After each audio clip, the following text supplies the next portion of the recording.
Chers téléspectateurs de 613 TV, heureux de vous retrouver depuis Jérusalem. Parler de liberté, parler de Pessah, c'est bien entendu parler de la même chose. Voici les paroles adressées à Jérémie par l'Éternel après que le roi Tzidkiaou, Sédécias en français, eut conclu une convention avec tout le peuple de Jérusalem. À la fin d'y proclamer l'émancipation, que chacun puisse être remis en liberté et mettre en liberté son esclave et chacune des servantes d'origine hébreu. Nul ne peut être retenu dans la servitude, et surtout pas son frère judéen. Cet appel à l'intégrité et à la parité sociale dans le propos du prophète peut paraître inopportune à une époque où le peuple d'Israël est en guerre contre le terrible roi Nabuchodonosor.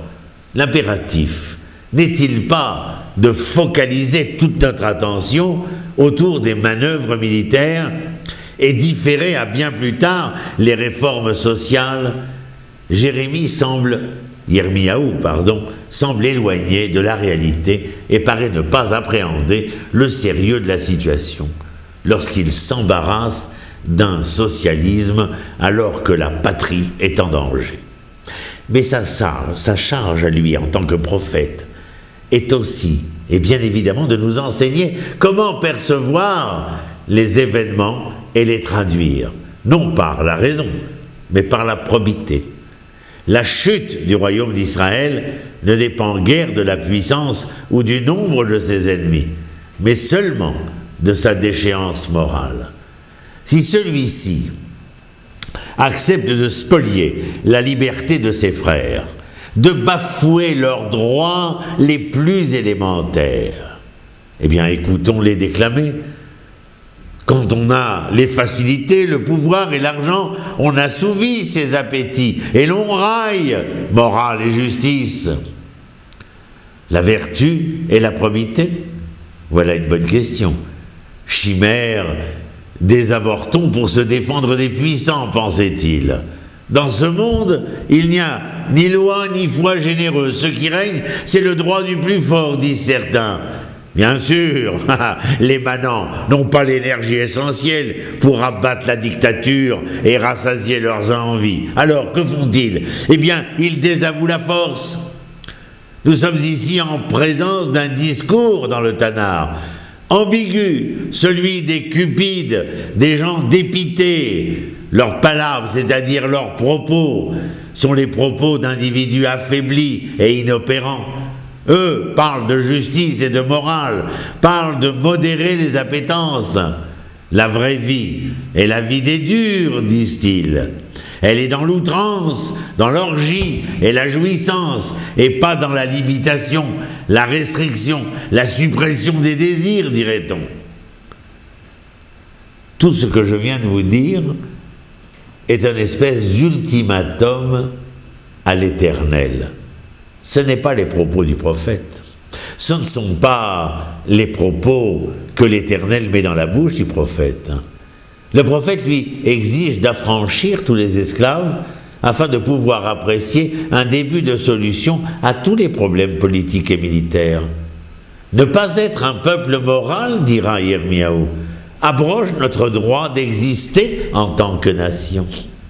Israël s'éloigne du banal royaume. Il ne ressemble pas aux organisations utilitaristes de personnes qui mettent au premier rang de toutes les valeurs seulement l'utilité. Il n'est pas non plus un contrat social, cette action par laquelle l'individu se prive de certaines de ses libertés naturelles, non compatibles avec la vie en société, et se soumet au pouvoir politique de l'État dans lequel il vit et qui lui garantit des droits fondamentaux. Par ce pacte, les individus accepteraient une autorité supérieure à eux, censée garantir la volonté générale. Selon cette doctrine, l'individu est à l'origine de la collectivité par le contrat social. On parlerait donc de l'état de nature pour en arriver à une société. Tout ce que je viens de vous proposer à entendre vient des écrits d'un monsieur qui s'appelle Jean-Jacques Rousseau. La Torah, quant à elle, Eh bien, que dit-elle?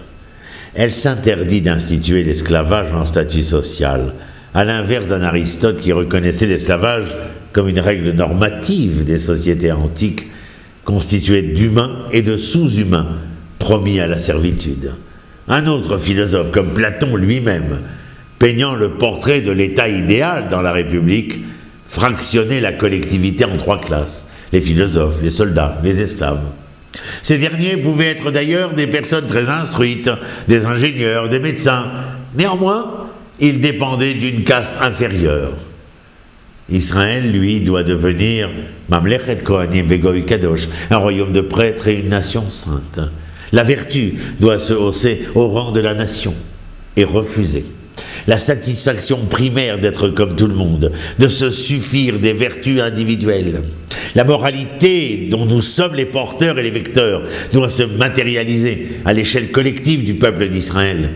L'excellence de notre nation, des Hébreux que nous sommes, ne s'évalue nullement sur un plan quantitatif, mais avant tout sur sa qualité d'être. En trompant sa fonction morale, le peuple d'Israël ruine son bien fondé. D'après la Torah, la servitude de nos frères hébreux est une sentence réglementaire, même si elle reste limitée. Elle s'assène en général, pour des raisons légitimes, comme châtiment pédagogique et décourageant, par exemple en cas de vol. Selon la loi divine, le voleur n'est pas envoyé en milieu carcéral qui n'existait pas, car cela, ne rembourserait pas le préjudice causé à la victime. Cela ne rétablirait sans doute pas le malfaiteur écroué en présence de compères du même genre. Le voleur est effectivement tenu de réparer sa faute, de s'acquitter de sa dette. Et si cela lui est impossible, alors à ce moment-là, être vendu comme esclave hébreu. De ce fait, la servitude n'est qu'un programme prometteur, une réaction à une amère vérité de la société. Le larcin, là où il ne reste que peu de choix, nous devons assurément tenter de restituer à la victime sa propriété et remédier aux torts qui ont été endurés. C'est la raison pour laquelle le voleur sera cédé comme esclave à sa victime, lui rendant par son travail son bien volé. Il besognera pendant 6 ans, comprenant ainsi la valeur de l'ouvrage bien mieux qu'entre les murs décolorés d'une géole.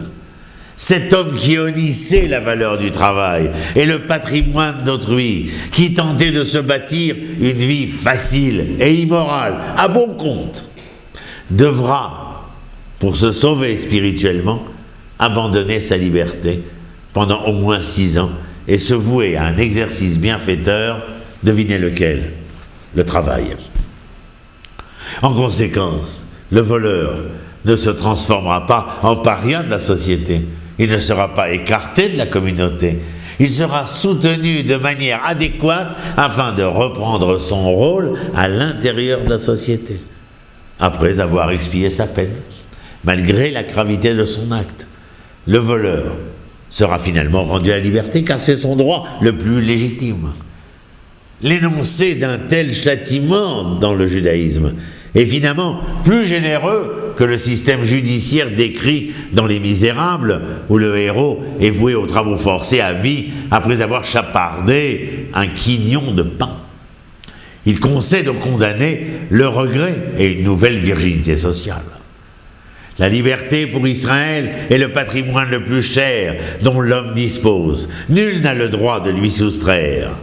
C'est cette liberté-là qui est continuellement transgressée, aujourd'hui encore, par les pouvoirs politiques. C'est cette liberté qui est asservie, qui est méprisée, sacrifiée sur l'autel du mépris. Le concept des droits des hommes s'est engagé peu à peu contre l'arbitraire, les actes dictatoriaux et l'autocratie. L'acceptation de notre liberté, de la liberté, ne commence qu'avec une prise de conscience et une connaissance réfléchie. Nous voulons, nous, que l'être humain soit une créature inviolable. Nous voulons, nous, que la personne humaine vive accompagnée de droits incontestables, parmi lesquels, le droit de se sauvegarder, sa plénitude physique, sa plénitude intellectuelle, sa plénitude spirituelle, contre toutes les attitudes violentes ou brutales. Dès son réveil, le Juif remercie l'Éternel, qui ne m'a pas fait esclave chez Lo Hassani Eved, car lui, et seulement lui, nous a délivrés de notre servitude et enseigné comment ne jamais redevenir captifs les uns des autres. La Torah condamne radicalement la vassalité définitive entre les hommes, puisque cela souille, vous entendez bien, le reflet divin original, et si particulier à chaque être. D'après le Rav Kook d'Honneur et Mémoire, cette bénédiction ne concerne pas seulement la dépendance matérielle de l'esclave, mais aussi l'esclavage psychologique, qui est bien plus grave. On peut être esclave d'autrui et être cependant un homme libre au fond de soi-même. Mais l'homme qui est psychiquement esclave désavoue sa nature propre en s'accommodant des intentions et des ambitions d'autrui. Aucune légitimité n'est accordée dans la Torah à la servitude, sauf si celle-ci est utilisée de manière provisoire et sans vouloir offenser la personnalité du condamné.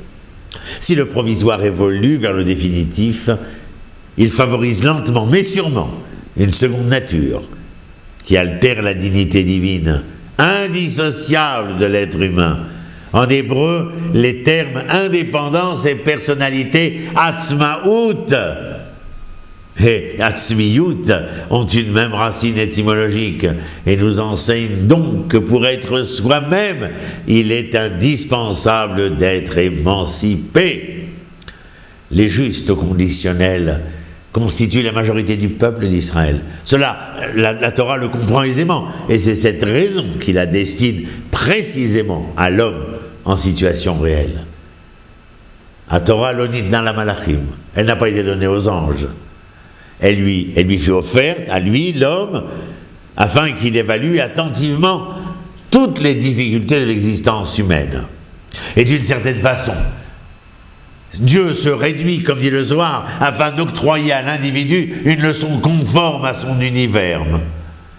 La Torah s'est exprimée dans le parler des hommes. Ceux-là même qui existent dans un corps de chair et de sang, travaillé par des instincts et des pulsions. Le concept de l'esclavage était fortement raciné dans l'expérience humaine. Il était pratiquement impossible pour le judaïsme de l'extirper en une fois.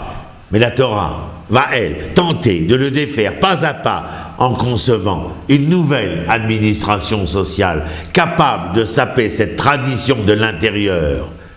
Les civilisations antiques accréditaient le dédain envers l'esclave, ce qui par ailleurs était totalement étranger au judaïsme.